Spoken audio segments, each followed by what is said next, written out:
When I opened that Bible and the note fell to the floor, I felt as if the whole world had stopped turning. If she discovers the truth, kill her.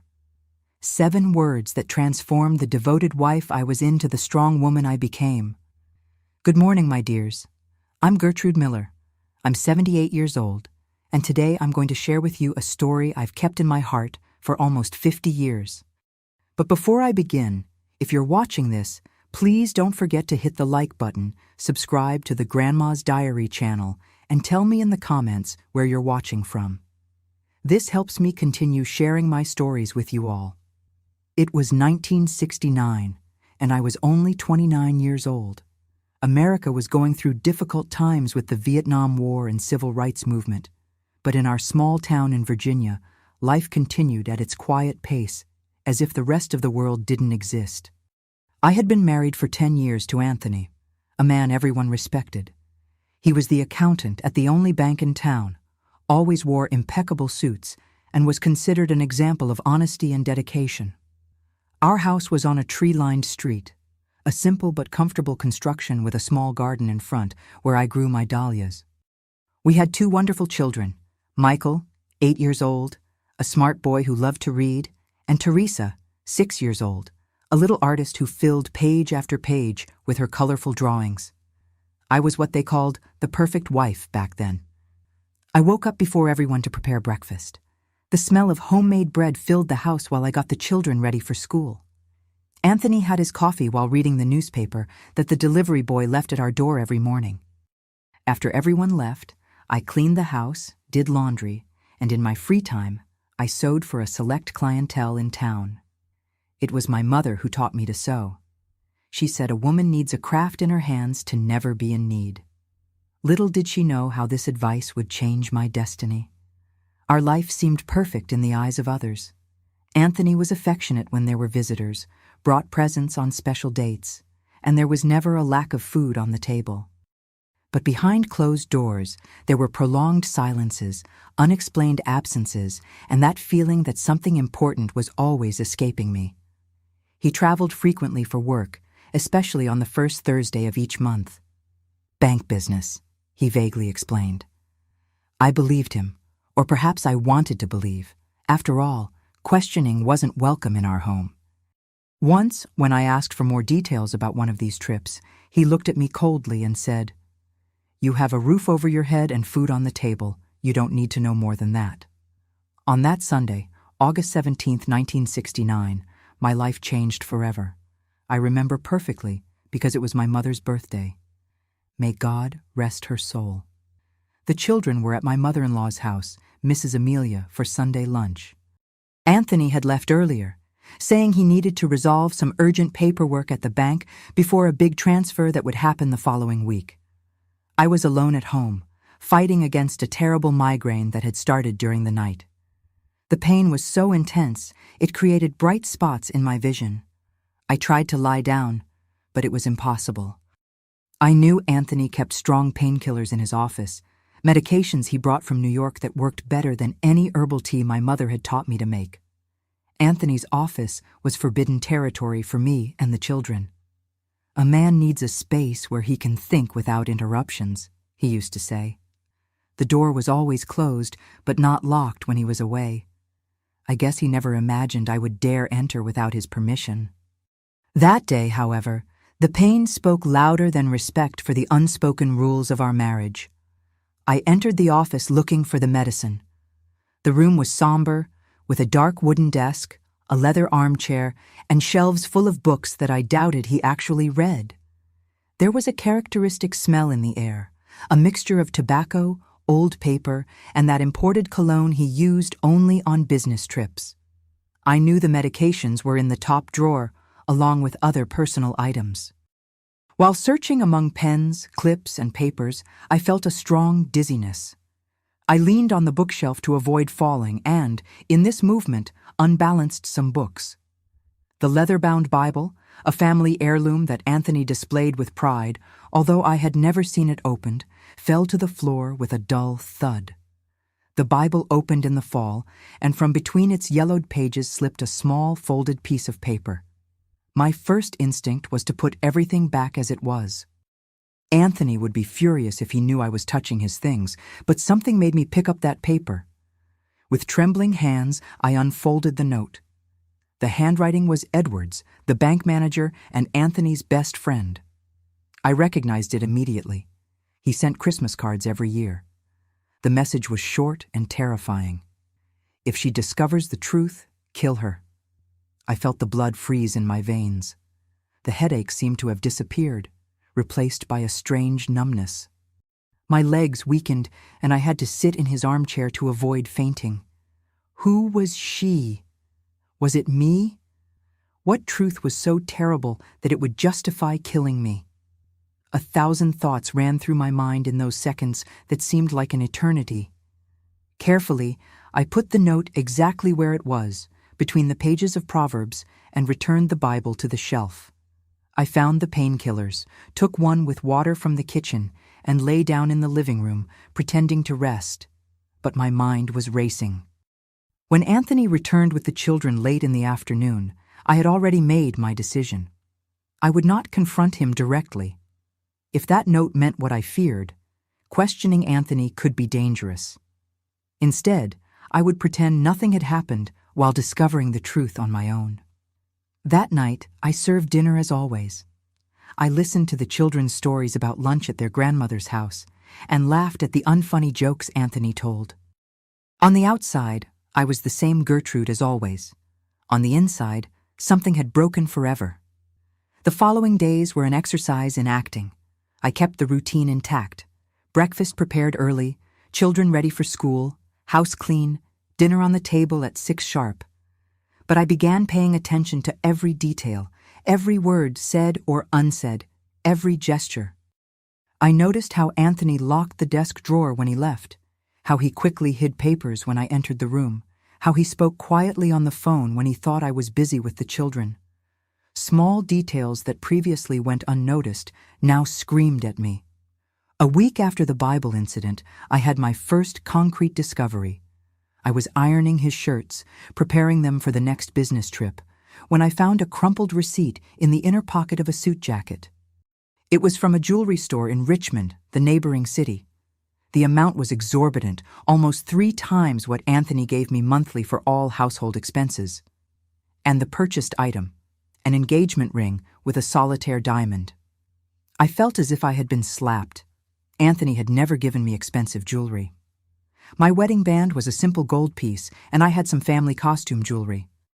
Who was that expensive ring for? In the same pocket, I found a small card with an address noted in Richmond. I memorized this information and put everything back exactly as it was. My heart ached, but my determination only grew. I began creating excuses to go to Richmond. I needed special fabrics for my sewing, wanted to visit a sick cousin, had to buy a present for Teresa's birthday. With each visit, I tried to discover more about the mysterious address. It was on my 3rd visit that I succeeded. I found the house, a beautiful construction in an elegant neighborhood very different from our simple house. Discreetly, I asked a lady who was watering the garden next door who lived there.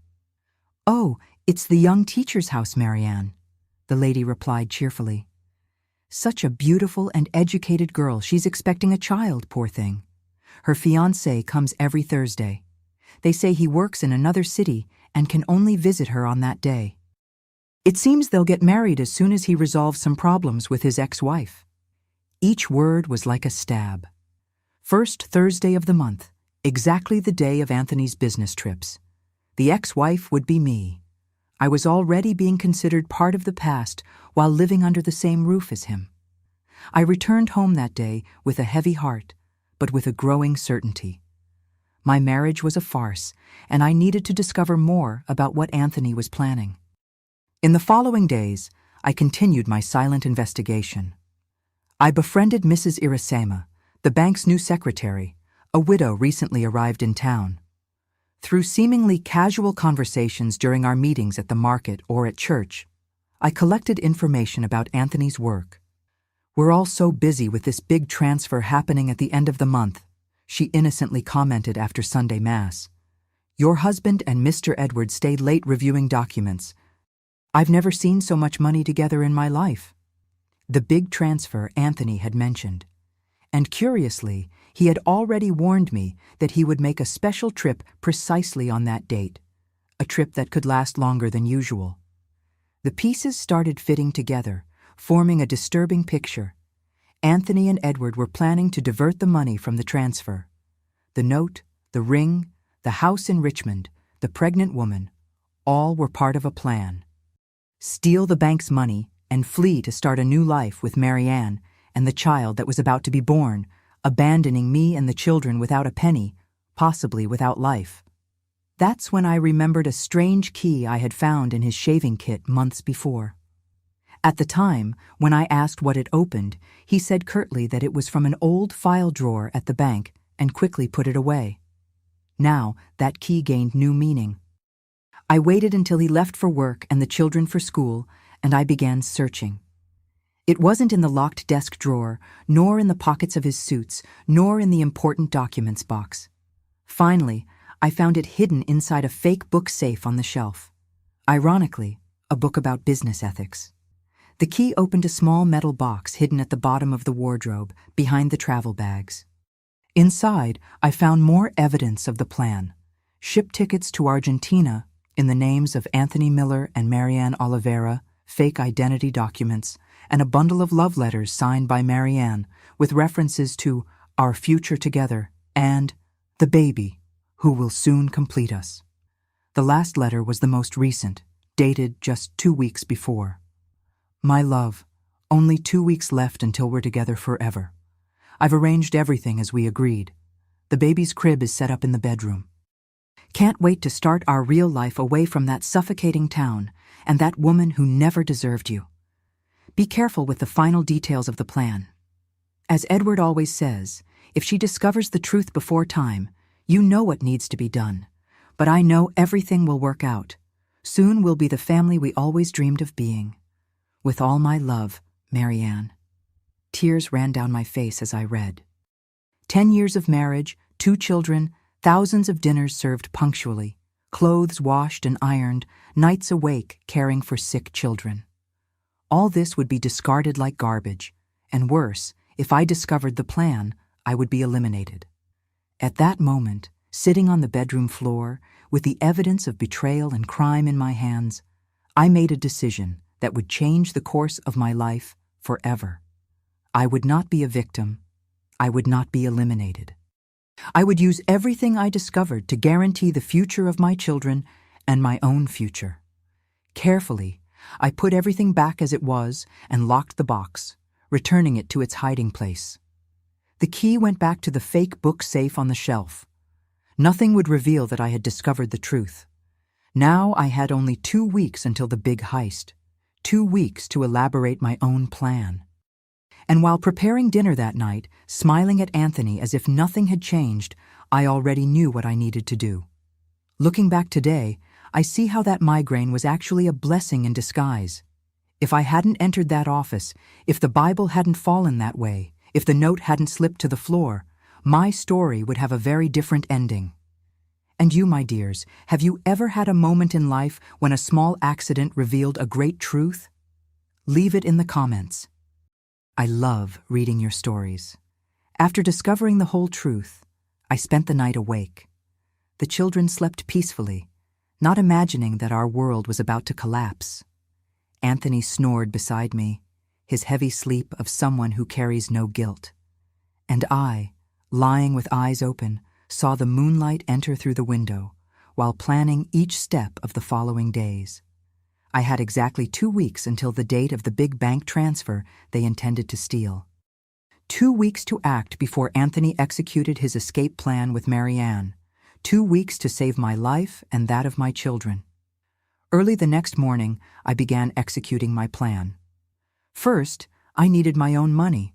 I couldn't depend on the household savings that Anthony rigidly controlled. Luckily, I had been secretly saving the money from my sewing. It wasn't much, but it would be enough for the first steps. Women of my time didn't have bank accounts. I commented to my wealthiest client, Mrs. Eulalia, widow of a rancher, while adjusting the dress for her niece's wedding. Anthony says we don't need that. that he takes care of everything. "Nonsense, Gertrude," she exclaimed. "Every woman needs her own money. I'll take you to the bank manager in Richmond tomorrow. Edward and your husband will never know." That's how I opened my first bank account at another bank in another city.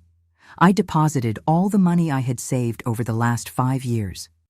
It seemed little to restart a life, but it was a beginning. The second step was to collect evidence. I needed solid proof of the criminal scheme, not just the love letters and the tickets. If something went wrong and Anthony noticed my intentions, I would be the perfect victim. The jealous wife, making up stories for revenge. On mornings when Anthony left earlier for work, I would sneak into his office. Careful to leave everything exactly as I found it, I photographed documents with a small Kodak camera I had bought in Richmond. It was a simple Instamatic that fit in the palm of my hand, easy to hide among my fabrics and sewing threads. Each new document revealed more details of the scheme. Anthony and Edward had been diverting small amounts for at least 3 years, using ghost accounts of elderly or deceased clients. The big transfer would be the final heist, diverting a shipment of $500,000 that would arrive for the expansion of the town's textile factory. But photographing wasn't enough. I needed copies of the original documents. That's when I remembered Mr. Motivational, owner of the only stationery store in town. His 2 sons studied with Michael, and his wife was my client. I made up a story about wanting to make a surprise album for Anthony's birthday with copies of important documents from our life together. "Mrs. Miller, you know I can't let anyone use the copy machine without authorization," he said, scratching his head. "I understand perfectly, Mr. Motivational," I replied with my best smile. "It's just that I wanted to make a surprise. I have the children's birth certificates, our marriage certificate, and I wanted to copy them before Anthony came home from work. I mentioned I would make a new dress for his wife as a thank you. And the good man gave in. That afternoon, while the children were at school, I copied the most important documents that proved the scheme. The third step of my plan was the most difficult, finding someone trustworthy to help me. It couldn't be just anyone in town. Edward and Anthony's tentacles reached all important corners. The local sheriff played cards with them on Saturdays. The judge was Michael's godfather. The priest heard Edward's confessions weekly. That's when I remembered Inspector Mendez, a man from the capital who came periodically to inspect the bank. Anthony always complained about him, calling him the self-righteous incorruptible. He was exactly the type of person I needed. I discovered he would be in the region the following week for a routine inspection. Through Mrs. Irasima, the bank secretary, I learned he would be staying at the small-town inn for 3 days. I carefully prepared an envelope with copies of the most important documents, photos, and a letter explaining the whole situation. But how to deliver it without raising suspicions? The inn was across from the central square, where everyone would see me if I entered there. The solution came through Teresa. My daughter had made friends with Marietta, the daughter of the inn's owner, at school. I organized a snack for the girls to play together, offering to drop Teresa off at the inn after school. "What a beautiful purse, Mrs. Zoira," I commented with the proprietress while the girls played in the backyard. "This would coordinate perfectly with the dress I'm making for Father Anselm's birthday. Could you lend it to me so I can measure the strap? I promise to return it today." She lent me the purse, and when I returned it later, the envelope was hidden in the inner lining. Along with it, I placed a note asking her to deliver it to Inspector Mendez when he arrived, without mentioning my name. The fourth step was to prepare our future. If everything went well, Anthony would go to jail. But what would become of me and the children? A divorced woman with 2 small children in 1969 would face closed doors everywhere. I reconnected with my childhood friend Louise, who lived in the capital and had a small sewing studio. I didn't tell the whole truth, just that my marriage was ending and I would need work soon. "Come here, Gertie. I really need a partner with your talent. There's a small room at the back of the studio where you can stay until you get established," she said without asking many questions. True friends are like that. They extend a hand first and ask questions later. Meanwhile, I continued my normal life. I prepared Anthony's favorite meals, took care of the children, did my sewing. At night, when everyone was asleep, I separated documents, packed a small suitcase with the essentials, and mentally calculated how long it would take to reach the capital if we needed to flee in a hurry. The week flew by. Anthony was increasingly nervous, frequently meeting Edward outside working hours. On the eve of the big transfer, I noticed him watching the children during dinner with a strange, almost melancholic look. Was he feeling remorse for abandoning them? On Wednesday, one day before the money arrived at the bank, I received a discreet sign that my plan was working. Mrs. Iritsama stopped by my house with the excuse of ordering a dress. Inspector Mendez asked for extra documents today of all transfers from the last 6 months, she whispered while I took her measurements. Mr. Edward and your husband are white as paper. My heart raced. The inspector had received my envelope, was investigating, but the danger also increased. If Anthony suspected, he could act before planned. That night, during dinner, I noticed Anthony watching me intently as I served the soup. His gaze alternated between me and the children, as if seeing us for the last time. A chill ran down my spine. "Gertrude," he said suddenly, "I think we'll have to reschedule that Sunday outing with the children. I have to resolve some urgent matters."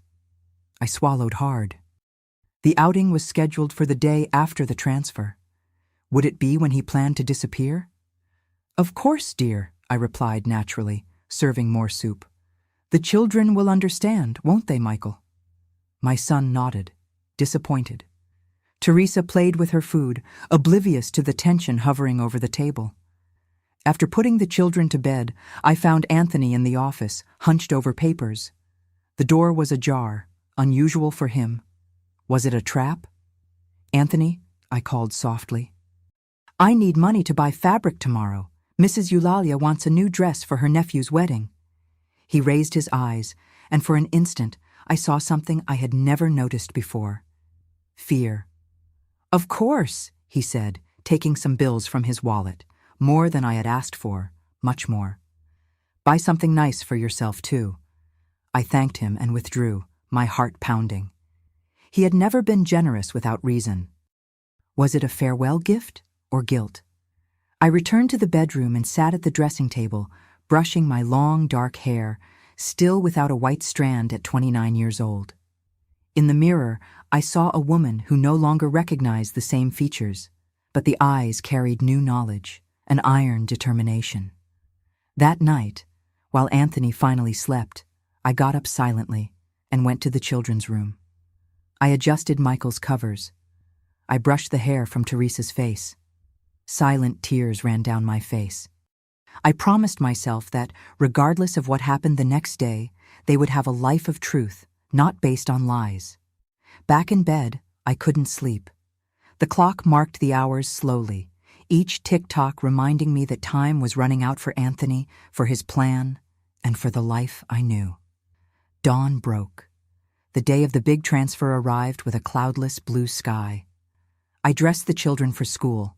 I prepared breakfast, as always. Anthony seemed distracted, constantly checking his watch. "I'll work late today," he announced, avoiding my gaze. "Don't wait for me for dinner."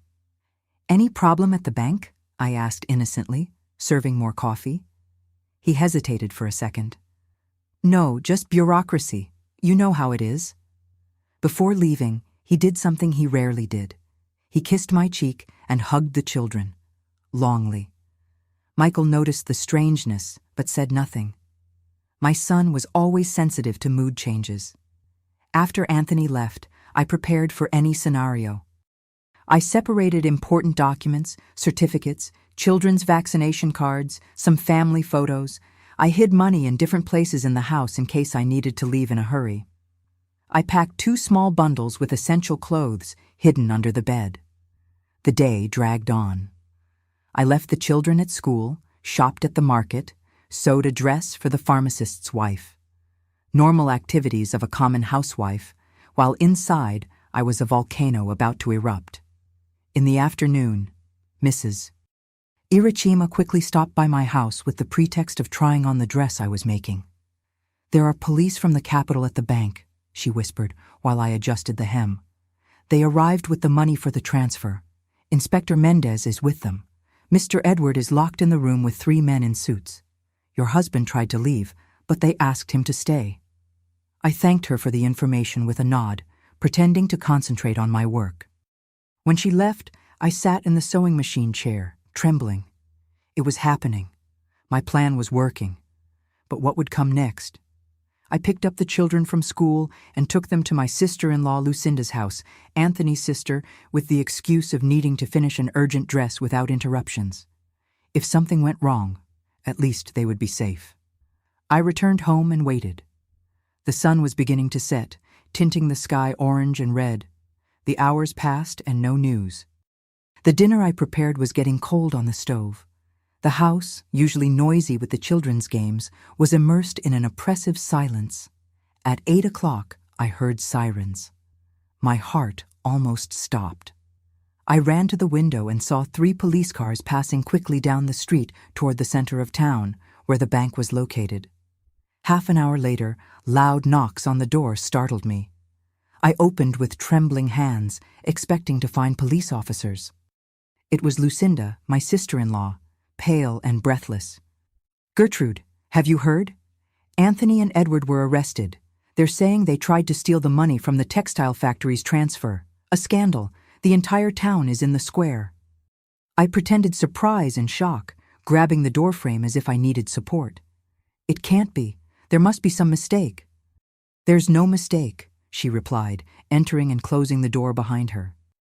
Inspector Mendez received an anonymous tip with evidence, documents, photos, everything. They had been diverting money for years, and there was more. She hesitated, looking at me with a mixture of pity and embarrassment. "But what, Lucinda?" I asked, although I already knew the answer. "They found tickets to Argentina in Anthony's name and a woman called Marianne. They say she's pregnant in Richmond." I let myself fall into the chair, covering my face with my hands. I didn't need to pretend shock or pain. They were real, even though I already knew the whole story. One thing was discovering the betrayal in secret. Another was seeing it exposed to the whole town. "The children," I murmured.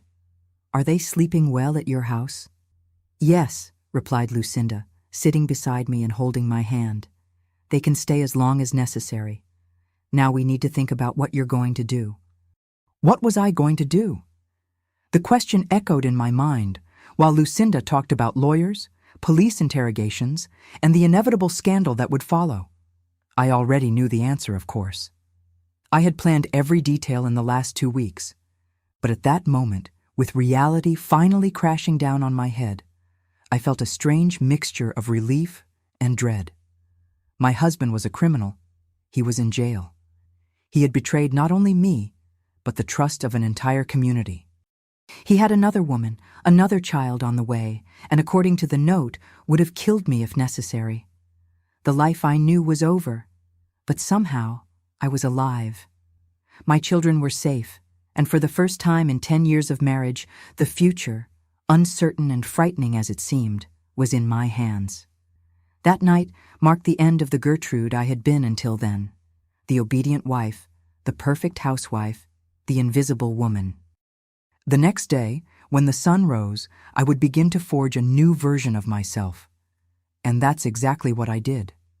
The news of Anthony and Edward's arrest spread like wildfire. Our small town had never experienced a scandal of that magnitude. The bank closed for 3 days for a complete audit. Police from the capital occupied the local station. Journalists from Richmond and even from Washington arrived to cover the case of the Bible heist, as they called it, because of the note found between the sacred pages. I became overnight the betrayed wife of the criminal. Gazes followed me through the streets, some of pity, others of malicious curiosity, as if looking for signs of complicity or extreme ignorance in me. How did I not notice? How did I not suspect? What did I do wrong for him to betray me? The morning after the arrest, I woke up at Lucinda's house. The children were still sleeping, exhausted by the change in routine. I remember looking out the window and seeing a group of neighbors standing on the sidewalk, gossiping and pointing at the house. The news about Marianne, the pregnancy, and the tickets to Argentina had already leaked, probably through some indiscreet bank employee or police officer. "You don't need to face this now," said Lucinda, bringing me a cup of coffee. "Stay here with the children until things calm down." But I knew that hiding would only feed more gossip. I took a bath, wore one of my best dresses, navy blue with small white details that I had sewn myself, and combed my hair carefully. I applied a little lipstick, something I rarely did on a common day. "I'm going to the market," I announced, taking my purse. "The children need fresh milk when they wake up." Lucinda looked at me as if I had lost my mind. "In the middle of this uproar, I can send my son to get it for you." "I need to show my face, Lucinda. If I hide, they'll say I'm ashamed, that I knew everything, or worse." She didn't understand immediately, but years later, she confessed to me that was the moment she realized I was much stronger than everyone imagined. Walking to the market that morning was like crossing a minefield. With each step, I felt the gazes, heard the whispers that ceased when I approached. At the butcher shop, silence fell when I entered. Ladies with whom I had exchanged recipes for years suddenly didn't know what to say. It was Mrs. Zulmira, the inn's owner, who broke the ice. "Mrs. Miller, good to see you. I was just commenting on how brave you're being through all this. Do you need any help with the children?" I thanked her with a polite smile. I bought what I needed and left with my head held high. Inside, I was trembling like a leaf in the wind, but I would never let them see that. That small victory, facing the market, gave me strength for what would come next. At the sheriff's office, I was informed I needed to go to the capital to give a statement. The authorities wanted to confirm I wasn't involved in the scheme. The thought of facing Anthony in an official environment terrified me, but I had no choice. "The children will be fine with Lucinda," Sheriff Valente assured me, a middle-aged man with tired eyes. "You'll be back the same day." 3 days after the arrest, I boarded the 5 a.m. bus to the capital. I wore a somber gray outfit that I had spent the previous night adjusting so it would look impeccable. I carried in my purse the children's photos, an embroidered handkerchief my mother had given me, and the little money I had managed to gather. I didn't know what to expect. At the central police station, I was led to a room where 3 men awaited me. Inspector Mendez, whom I knew only by sight, a prosecutor, and a clerk. They offered me coffee, which I accepted more to have something to occupy my trembling hands than out of thirst. "Mrs. Miller," Inspector Mendez began, "we want to make it clear that you are not accused of anything. We're just trying to understand the whole scheme. Your husband and Mr. Edward maintained a sophisticated system of money diversion for at least 3 years. I nodded, feeling a lump in my throat. "Were you aware of these activities?" asked the prosecutor, observing me over his glasses. "No, sir," I replied firmly. "I discovered everything 2 weeks ago by chance." I told him about the note in the Bible, the investigations I made, the discoveries about Marianne. I omitted only that it had been me who anonymously sent the evidence to Inspector Mendez. Something told me to keep this detail secret. The statement lasted almost 4 hours. They answered my questions about the legal process. They explained that we would probably lose the house, which was financed by the bank, and that Anthony would face several years in prison. "And what about her?" I asked, unable to pronounce Marianne's name. The inspector exchanged glances with the prosecutor before answering. "Miss Oliveira denies involvement in the criminal scheme, claims she believed her relationship with Mr. Miller was legitimate, that he was getting divorced. She is 7 months pregnant and will not be indicted unless evidence of her participation emerges." I felt a tightness in my heart, not of jealousy, but of a strange solidarity. Perhaps she too had been deceived in her own way. Before leaving, Inspector Mendez called me privately. "Mrs. Miller, we received an anonymous tip 2 weeks ago. Documents, photos, concrete evidence of the scheme. It was you, wasn't it?" I held his gaze without confirming or denying. "Whoever it was," he continued, saved not only the transfer money, but also prevented innocent people from being harmed, including perhaps yourself. He handed me a card with his contact in the capital. If you need anything, don't hesitate to contact me. You demonstrated extraordinary courage. I returned home that night with the certainty that a phase of my life had definitely ended. On the bus, watching the landscape gradually darken, I made a promise to myself. The children would never suffer for their father's choices. I would give them a dignified life, full of love and honesty. The following days were a whirlwind. I received an official notification to vacate the house in 30 days. The bank would reclaim it as part of the compensation for the losses. I had to explain to the children in the most delicate way possible that their father had done something wrong and would be absent for a long time. "Doesn't he love us anymore?" asked Teresa with her big eyes full of tears. "What happened has nothing to do with love for you," I replied, hugging her. "Sometimes adults make serious mistakes and need to face the consequences, but Mommy is here and always will be." Michael, older and sensitive, asked if he could visit his father. I promised that when it was possible and safe, I would take him. This promise cost me more than he will ever know. Meanwhile, the small town buzzed with the scandal. Some friends distanced themselves, fearing association with the thief's family. Others approached, offering practical help: clothes for the children, invitations for lunch, small sewing jobs. I discovered who my true friends were in those dark days. Louise, my friend from the capital, confirmed we could stay in the small room behind her studio. I began planning our move, selling the few pieces of furniture that belonged to me, packing memories, deciding what to take to our new life. A week after the arrest, I received an unexpected letter. It was from Marianne. With delicate handwriting on perfumed paper, she asked forgiveness for the suffering caused, swearing she didn't know about the criminal plan, nor that I and the children would be abandoned without resources.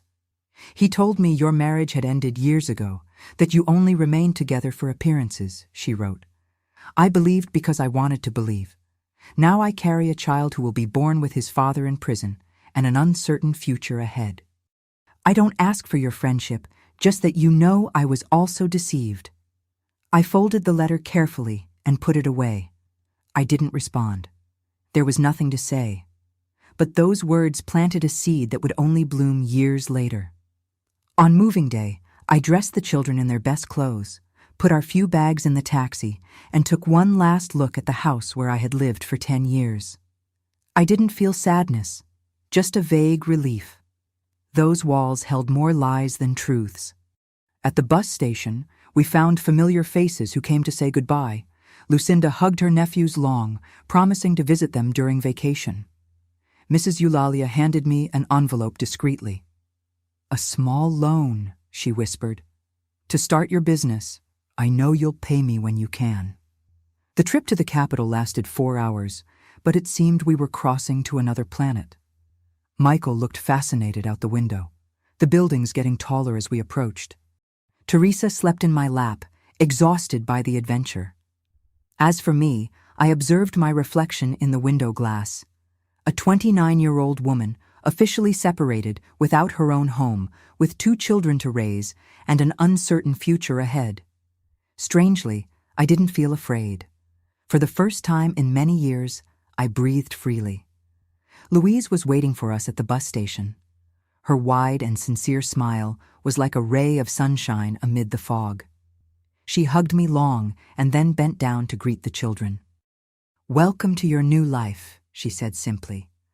The small room behind the studio was smaller than I imagined. A double bed where the 3 of us would sleep, a small table with 2 chairs, a small wardrobe. The bathroom was shared with the studio, but it was clean. It had windows that let in natural light, and Louise had placed fresh flowers in a colorful vase. "It's temporary," she assured, helping us organize our things. "Soon you'll have your own space." That first night, after the children finally fell asleep, exhausted from the trip and the novelties, I sat on the small back porch. The capital's sky was different.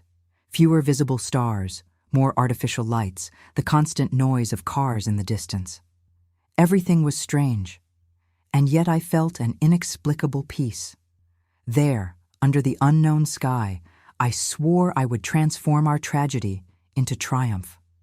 I would not just be the ex-wife of the thief, the poor woman abandoned with 2 children.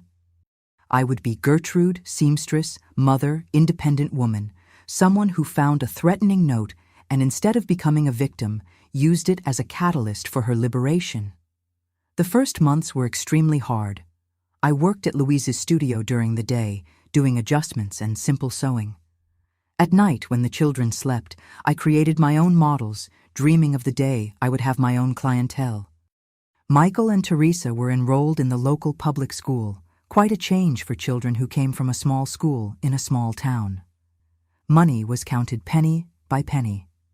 Many nights after the children went to bed, I cried silently, exhausted from work, worried about the future, hurt by memories. But when the sun rose, I washed my face, applied a little lipstick, and faced another day. Anthony was sentenced to 8 years in prison. Edward received a longer sentence for being the mastermind of the scheme. When the sentence appeared in the newspapers, I showed my children, not to feed anger or hurt, but so they would understand that actions have consequences, that choices define destinies. "Can we visit him?" Michael asked again.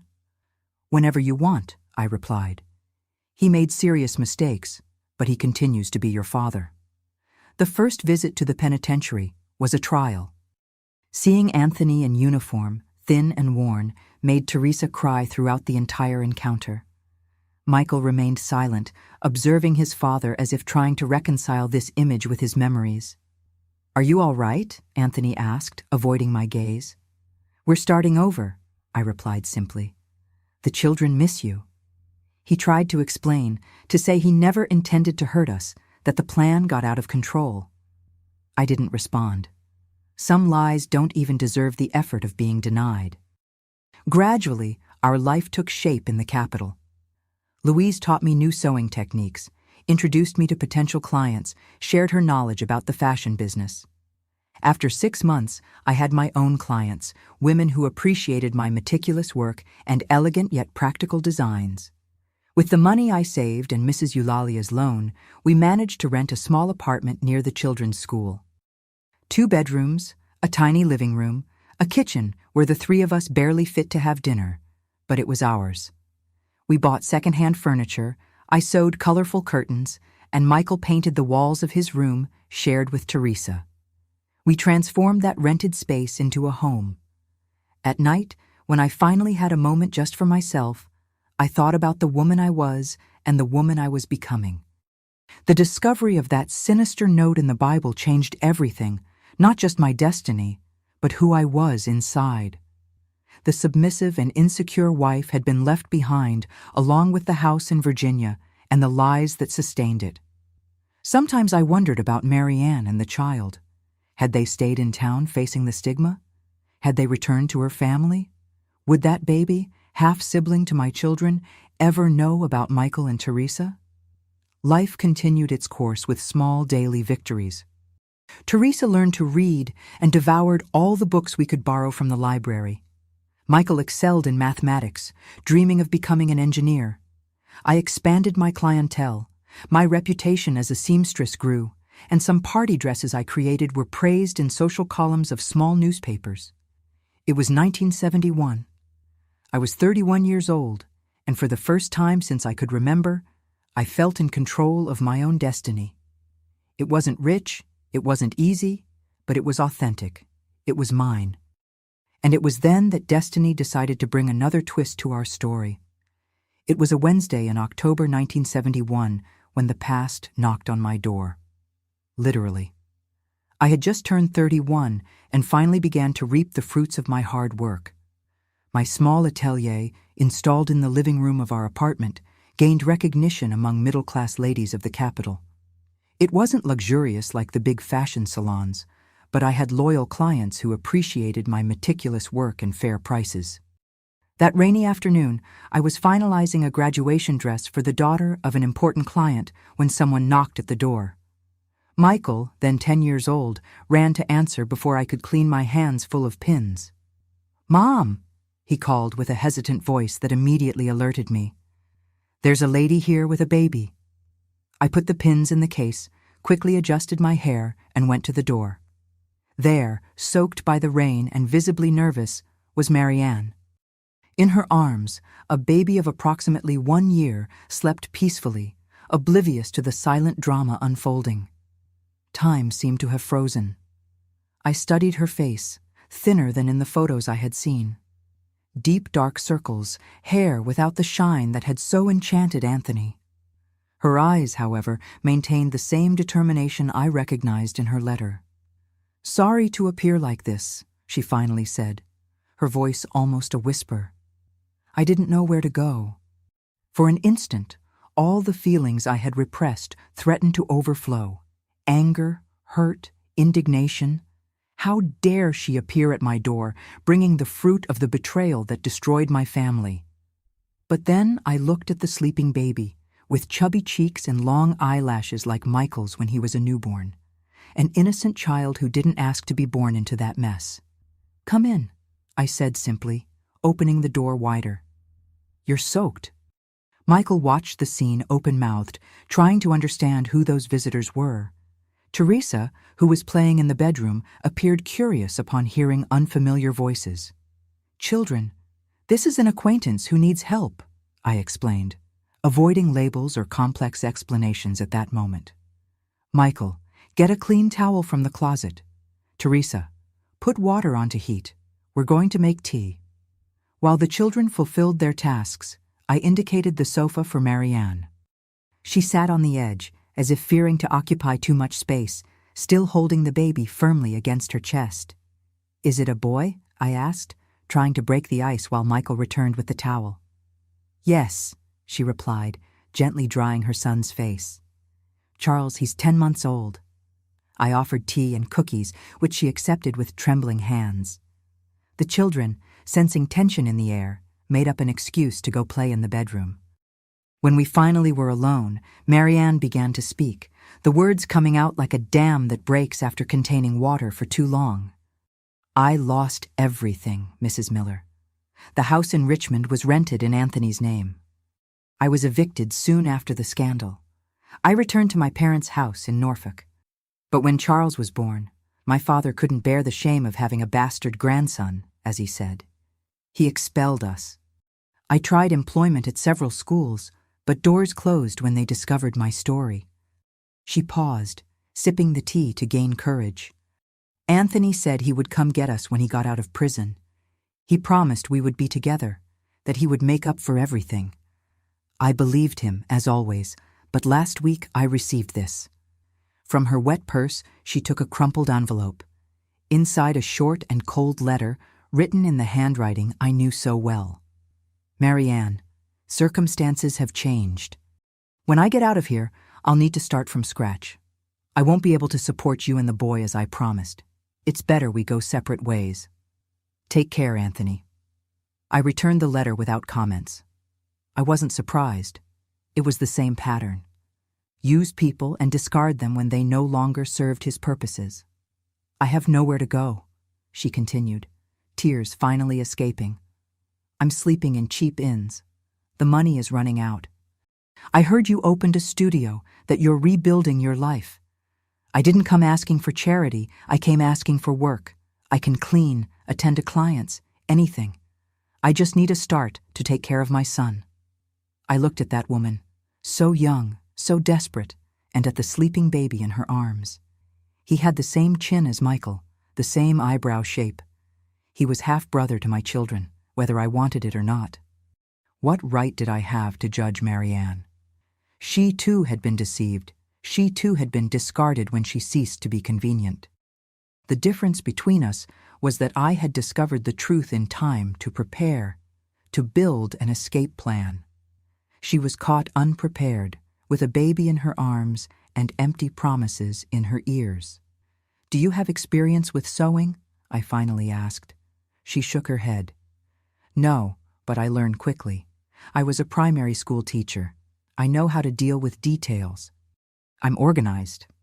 I took a deep breath, knowing that the decision I would make at that moment would change the course of several lives, not just mine. "I have a small room in the back," I said, pointing to a small extension of the apartment we used as storage. "It's not much, but there's space for a mattress and a crib. As for work, I need someone to attend to clients and take care of the accounting books while I sew. The salary won't be much at the beginning, but it includes the room and meals." Her eyes widened, alternating between disbelief and relief. "You would accept me after everything?" "I'm not doing this for you," I replied honestly. "I'm doing it for your son, who is brother to my children, and maybe a little for myself too. I've carried anger and hurt for too long. It's time to let it go." That night, after Marianne and Charles were installed in the improvised room, I sat with Michael and Teresa to explain the situation in the most delicate way possible. "The baby who came today is your brother," I said simply. "Your father's son with another person. He and his mother need help, and we're going to help them for a while." Michael, always sensitive and intuitive, frowned. "Is she the woman for whom Dad left us?" I was impressed with his perception. "Yes, but she was also deceived like us, and the baby is not to blame for anything." Teresa, with the simplicity of her 8 years, shrugged. "Can I play with him when he grows up?" "Of course, dear. He's your brother." The adaptation wasn't easy. In the first days, Marianne could barely look me in the eye, ashamed and grateful at the same time. The children oscillated between curiosity and confusion. Neighbors gossiped when they saw us together at the market or taking the children to school. The betrayed wife and the mistress under the same roof was material for scandal in any era, especially in the conservative 1970s. But gradually a routine was established. Marianne had a natural talent for organization. In a few days, she reorganized the studio, created a scheduling system for clients, and took over all the administrative part I so neglected. With her taking care of these aspects, I could focus exclusively on the creations, increasing our productivity. The children adapted more quickly than I imagined. Teresa adopted the role of older sister with enthusiasm, enchanted with the baby who smiled at her. Michael, although more reserved, frequently helped Marianne with small tasks, especially when he perceived she was overwhelmed. At night, after the children slept, sometimes we would talk in the small kitchen, two women united by the same man who betrayed them, trying to understand how to move forward. "How did you discover?" she asked one night while mending a pair of Charles's overalls. "About us, about the plan." I told her about the note in the Bible, the investigations, the evidence I gathered. She listened in silence, hands paralyzed over the fabric. "You sent the evidence to the inspector," she concluded, "not as an accusation, but as recognition. That's why he was arrested before fleeing." "I did what I needed to protect my children and myself." She nodded slowly. "I would have done the same if I had known." On another night, when Charles had a fever and we took turns monitoring him, she confessed to me how she met Anthony. "It was my first year as a teacher. He came to the school for a lecture on financial education for children. He was so charming, so attentive. He said he was separated, that he only kept up appearances in the small town because of his position at the bank. I believed every word." It wasn't hard to understand how she had been deceived. I myself, who lived 10 years with him, never suspected his duplicity until I found that note. The months passed, and something unexpected happened. We began to function as an unconventional family. We shared responsibilities, meals, small joys, and daily concerns. Marianne revealed herself to be an excellent storyteller, enchanting the 3 children before bed. I taught her the secrets of sewing, surprised by her ability to learn complex techniques. The studio prospered. With Marianne organizing the administrative part, I could accept more orders, including wedding dresses that paid better. At the end of 1972, we moved to a larger space, an apartment with 3 bedrooms in the same neighborhood, with a spacious living room that we transformed into a more professional studio. It was at this time that I received an unexpected visit. I was alone in the studio, finalizing a dress, when the intercom rang. "Mrs. Miller," said the doorman, "there's a gentleman called Edward wanting to speak with you." Edward? The name caused a chill. The former bank manager, Anthony's partner in the fraudulent scheme, the author of the note that had changed my life. Send him up, I decided after a moment of hesitation. The man who entered my studio was unrecognizable. The Edward I knew was elegant, always in a well-cut suit and impeccable hair. This man was thin, pale, with prematurely gray hair and deep, dark circles.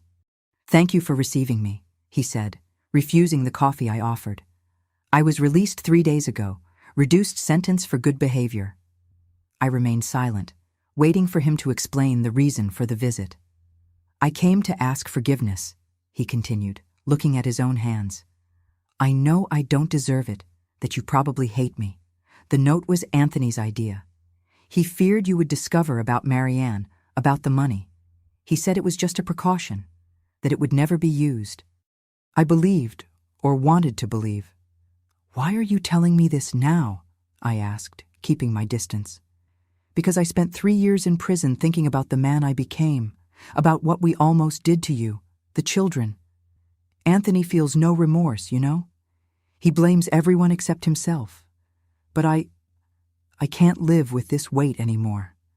I studied his face for signs of manipulation, but I saw only exhaustion and genuine shame.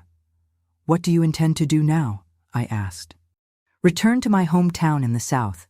My brother has a small business there. He promised to give me a chance.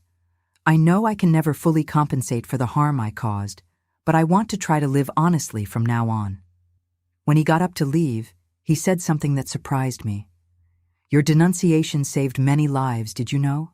Not just your own. If we had managed to flee with that money, many families would have lost their savings. Jobs would have been destroyed when the factory couldn't expand. Your courage made more difference than you imagine." After he left, I stood at the window for a long time, watching the busy street below. Edward's visit brought up memories I tried to keep buried, but also brought a strange sense of closure. The man who had written those threatening words was repentant, seeking redemption. That didn't erase the past, but somehow made the present lighter. When Marianne returned with the children from school, I didn't mention the visit. Some bridges with the past are better left behind. 1973 brought new challenges and opportunities. Michael, now 12 years old, stood out more and more at school, especially in sciences and mathematics. Teresa, at 10, revealed talent for drawing. Her illustrations began to inspire some of my models. Charles, almost 3 years old, was a happy and curious child who called me Aunt Gertie and Marianne simply Mommy, without yet understanding the complexity of our situation. It was in this year that we made a decision that would definitely change the course of our lives. An influential client, owner of a fine fabric store, offered me a partnership in a new venture, a boutique in the city center focused on custom-made clothes for special occasions. "You have the talent, I have the capital and contacts," she explained. "We can transform your home studio into a real business with a storefront and everything else." The opportunity was tempting, but frightening. It would mean a larger investment, more responsibilities, more visibility. "I need to talk to my partner," I replied, using the term we had adopted to describe Marianne to strangers, avoiding complicated explanations. That night, after the children were asleep, I put the proposal on the table in our small kitchen. "It's risky," pondered Marianne, always cautious with finances since our experience with men who manipulated money. "But it's also the chance we've been waiting for. If it works out, we can give the children a better education, maybe even buy a house someday." We discussed until late, weighing pros and cons, making calculations on pieces of paper, dreaming a little too. In the end, we decided to accept. The home studio had sustained us in difficult times, but it was time to grow. "Confections by Gertrude," I suggested as a name. "How about something more modern?" Marianne countered. "Atelier Nouveau, or something like that?" We laughed together, realizing how we had become a real team over the years. Two women broken by the same storm, who learned to rebuild together what they had lost separately. The next day, when I informed my client that we accepted the proposal, she smiled with satisfaction. "I knew you would say yes. I've already reserved the space. that store on Madison Avenue that closed last month. It will need renovation, of course, but it has potential. In 3 frantic months, we transformed the empty space into an elegant boutique. Marianne revealed talent for decoration, creating a sophisticated environment with limited resources. We hired 2 seamstresses to help with basic orders, while I dedicated myself to exclusive pieces, which would be our trademark. The inauguration was a small local event with cheap champagne in borrowed glasses and appetizers prepared in our own kitchen. Michael, serious in his best clothes, received guests at the door. Teresa distributed small scented sachets we had made as souvenirs. Charles, still too young to understand the importance of the moment, enchanted the clients with his easy smile. Looking around at the beautiful space we had created, at the healthy and happy children, at Marianne organizing everything efficiently, I felt a wave of gratitude so intense that I needed to lean on the counter. 4 years before, I had found a threatening note hidden in my husband's Bible. At that moment, I thought my life was over. I couldn't have been more wrong. It was just beginning. The note that should have sealed my death sentence became, ironically, my safe conduct to freedom. The woman who should have been my rival became my closest ally. The tragedy that should have destroyed me ended up rebuilding me stronger, wiser, and surprisingly, happier. Our boutique, Atelier Gertrude, yes, I ended up partially giving in to Marianne's modern suggestion, flourished beyond our most optimistic expectations. From 1973 to 1975, we went from a small space on Madison Avenue to an elegant store, with a wide storefront on Park Avenue, a noble area of the capital. What began as a custom sewing studio transformed into a reference of fashion for special occasions. I remember the pride I felt when in 1975 one of my wedding dresses was photographed for a women's magazine. I, Gertrude, the woman who 5 years before faced the scandal of being the thief's wife, now saw my creation stamped on glossy pages with the caption, "Elegance, signed by Gertrude." Marianne revealed herself to be not only an excellent administrator, but also a visionary for business. It was her idea to expand to a small line of ready-to-wear dresses, more accessible than custom-made, but maintaining the quality that characterized us. We created the Young Gertrude line, inspired by Teresa's drawings, already a teenager with evident artistic talent. Our unusual partnership, the betrayed wife and the ex-mistress, became a discreet subject in the city's social circles. Some people turned up their noses, finding the arrangement scandalous. Others admired our ability to overcome the past for the sake of the children and the future. Most, fortunately, were too busy with their own dramas to care about ours. The children grew up healthy, each with their distinct personality. Michael, at 14 years old, was a serious and studious teenager, fascinated by engineering and sciences. Teresa, at 12, already showed the artistic temperament that would mark her life, always with a sketchbook under her arm. And Charles, at 5 years old, was a happy and sociable child, adored by everyone at the studio. Our unconventional family now lived in a spacious house in the Georgetown neighborhood, with a garden where the children could play, and a studio in the back where I created my models when I needed silence. We had 2 maids who helped us with the house and children, a luxury unthinkable a few years before. Life finally seemed stabilized, like a boat that finds calm waters after a violent storm. Until one afternoon in June 1976, the past came to visit us again. I was at the studio adjusting a graduation dress for a client when our receptionist entered hesitantly. "Mrs. Miller, there's a man wanting to speak with you. He says he's Mr. Anthony Miller." The pin I was holding slipped between my fingers, slightly pricking my skin. Anthony. After 7 years in prison, he was free, a fact I knew would eventually happen, but for which I never felt completely prepared. "Tell him I'm busy," I replied automatically, a reflex of self-preservation. But then, looking at my client in the mirror, a young 18-year-old about to graduate, her whole life ahead of her, I thought about the woman I had become. I was no longer that insecure wife, intimidated by the mere presence of my husband. I was a businesswoman, a mother, a woman who had rebuilt her life from the ashes. No. Ask him to wait in the reception room. I'll finish in 15 minutes. I completed the adjustment with hands that refused to tremble. I scheduled the final fitting of the dress and took a deep breath before walking to reception. Anthony was sitting rigidly in one of the elegant armchairs, looking out of place in that feminine and sophisticated environment. The years in prison had aged his face, completely whitened his once black hair. He wore a simple suit, clean but out of fashion, probably bought before his imprisonment. Our gazes met, and for an instant I was transported back to that kitchen in 1969, preparing breakfast for a man who planned to abandon me. Or worse. "Gertrude," he said, standing up. "Anthony," I replied with a calmness that surprised myself. "Let's talk in my office." I guided him through the studio, aware of the curious glances from the seamstresses and assistants. Many of them knew my story, or at least parts of it. Seeing the infamous ex-husband was like witnessing a legend character come to life. My office was a space that reflected who I had become. Organized, elegant, without ostentation, with Teresa's drawings framed on the walls, and a large table where I could both design models and review contracts. "You've built something impressive here," he commented, observing the environment. "What do you want, Anthony?"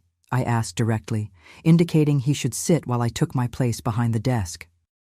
The power dynamic between us was clearly different now. "To see my children," he replied, looking at a photo frame on my desk that showed Michael and Teresa at their middle school graduation. "I was released a week ago. I'm living in a boarding house near here.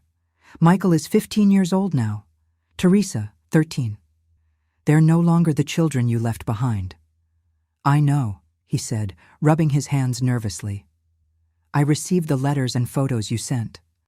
Thank you for that, for maintaining that connection, even after everything."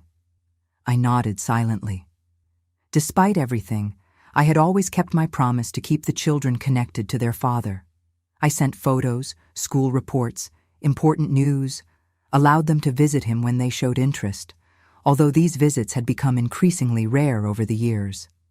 "I also want to see Charles," he added, surprising me.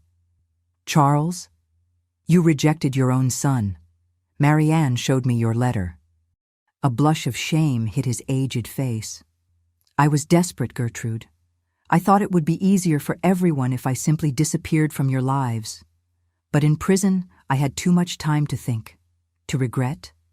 I studied his face, looking for signs of the old Anthony, the manipulator, the charming liar who had deceived not just me, but an entire town. I found only a worn, middle-aged man carrying the weight of his choices. "I can't decide for Marianne about Charles," I finally replied. "As for Michael and Teresa, they're almost adults now. The choice to see you or not should be theirs." "That's fair," he agreed. "Are you with someone now?" The question caught me off guard with its irrelevance. What did my personal life matter to him? "My private life is none of your business, Anthony. It hasn't been since the day I found that note." He lowered his head, accepting the reprimand. "I understand. I just wanted to know if you managed to be happy despite what I did." "I'm happy despite you, not because of you," I replied, realizing the profound truth in those words. "I built a life I love, with people I value. The note that should have destroyed me ended up freeing me." When he left, I promised to inform the children about his return and let them decide if they wanted to meet him. I watched from the window as he walked down the sidewalk, shoulders slumped, a man diminished by his own choices. That night, I gathered Michael, Teresa, and Marianne in the living room. Charles was already asleep, oblivious to the emotional storm forming. "Your father has been released," I announced without beating around the bush. "He came to the studio today. Wants to see you." Michael, almost a man now, crossed his arms defensively. In recent years, his visits to his father had practically ceased, replaced by an almost obsessive dedication to his studies. "I have nothing to say to him," he declared, with the firmness of young people who believe they have all the answers. Teresa, always more emotional, bit her lip, her eyes welling up. "Did he ask about me specifically?" "He asked about both of you," I replied softly. "The decision is yours. I won't force you to do anything." Marianne remained silent, but I noticed how her hands clenched nervously.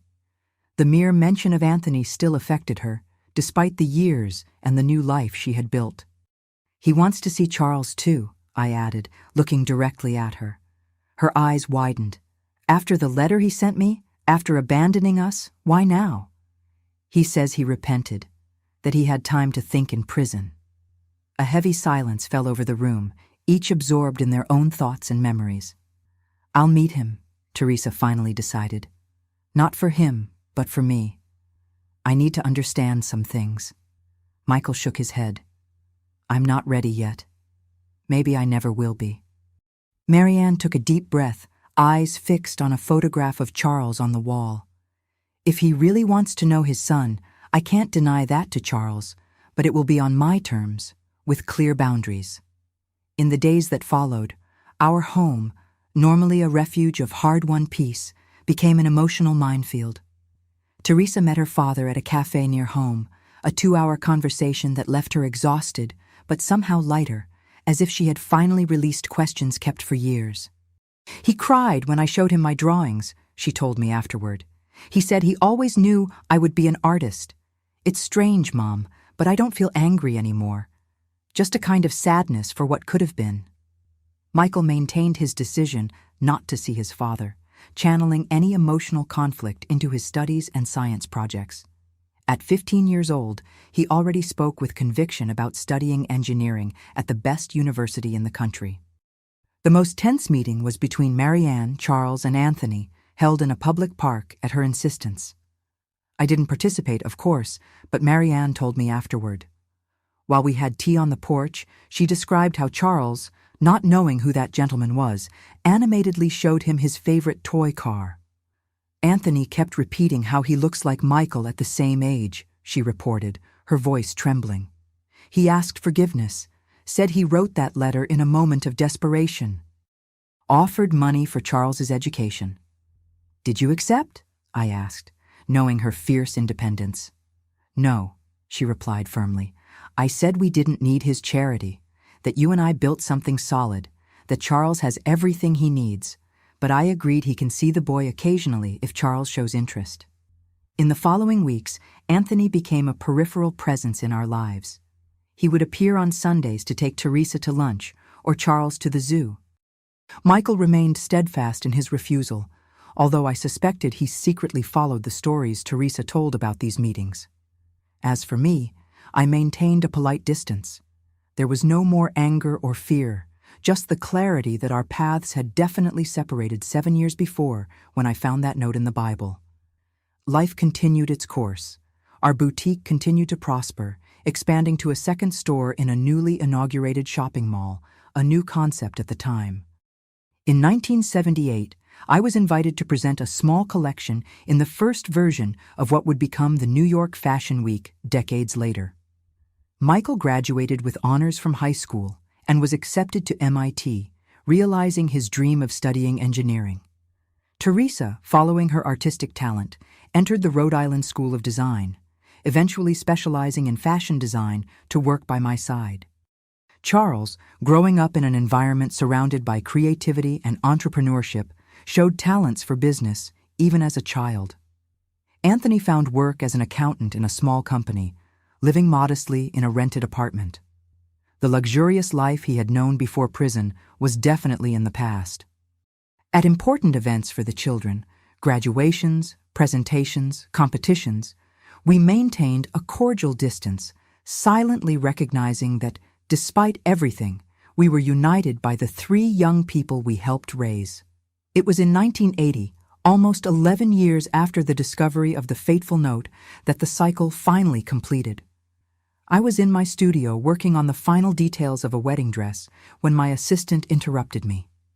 "Mrs. Miller, there's a couple here wanting to speak specifically with you about an exclusive wedding dress." I adjusted my hair, now with some gray strands that I wore with pride, and went to the reception room. There, holding hands, were Edward, the former bank manager, author of the note, and a woman approximately his age with a shy smile. "Edward," I greeted him, surprised. I hadn't seen him since his visit years ago, shortly after leaving prison. "Mrs. Miller," he replied, visibly nervous. "This is Helena, my fiancée.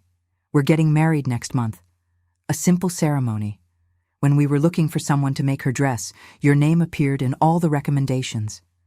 I didn't know if I would be welcome, but—" Helena squeezed his hand encouragingly.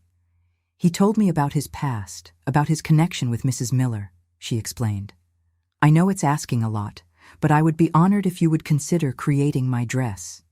I looked at that man who once had written the words, "If she discovers the truth, kill her," and his fiancée, who accepted him despite his dark past.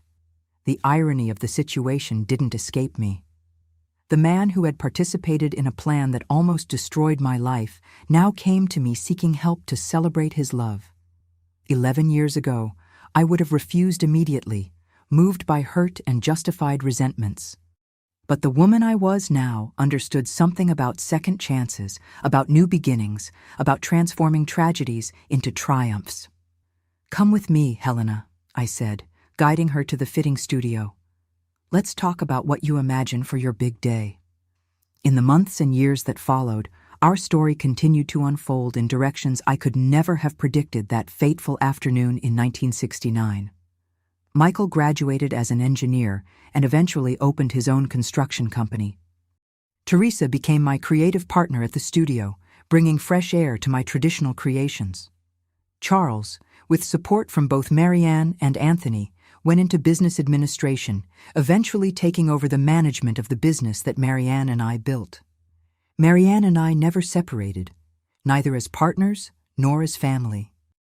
That temporary situation transformed into a lifelong partnership based on mutual respect, deep understanding, and a shared love for the 3 children we raised together. Many didn't understand our dynamic, but we learned to ignore external judgments a long time ago.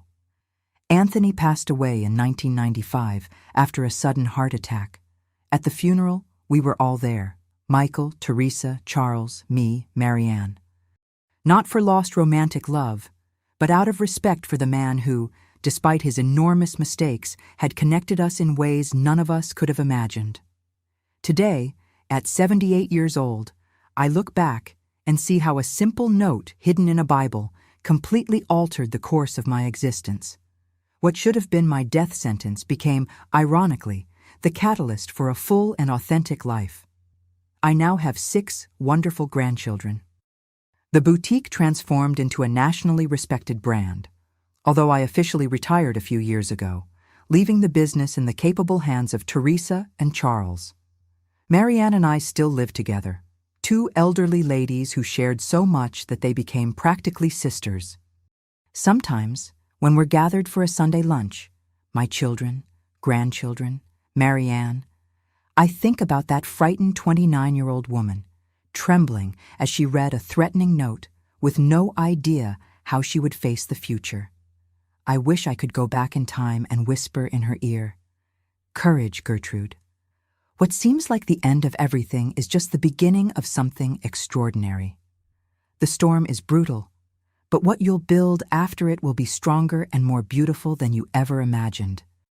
That's what I'd like to leave with you today, my dears.